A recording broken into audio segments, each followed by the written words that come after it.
Dyshohet se një plagosje me armë zjarri ka ndodhur në fshatin Sevaster në mbrëmjen e të enjtes, ndërkohë që i plagosur është identifikuar si një 37 vjeçar i cili është dërguar me urgjencë në Spitalin Rajonal të qytetit të Vlorës. Policia ndërkohë ka nisur me një herë hetimet për këtë ngjarje të rëndë. Një person ka mbetur i plagosur mbrëmjen e së enjtes në fshatin Sevaster të Vlorës. Sipas informacioneve paraprake, një 37 vjeçar me inicialet SHK ka mbetur i plagosur në këmbë dhe është transportuar me urgjencë drejt Spitalit Rajonal të Vlorës për të marrë ndihmën e nevojshme mjekësore. Mësohet se ka qenë një afërmit plagosurit ai që ka njoftuar menjëherë policinë dhe shërbimin e ambulancës.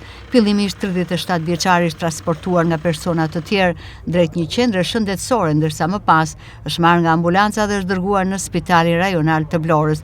Burime spitalore bëjnë me dije se ai është futur menjëherë në sallën e operacionit, ndërsa ka marrë trajtimin e nevojshëm nga stafi mjekësor.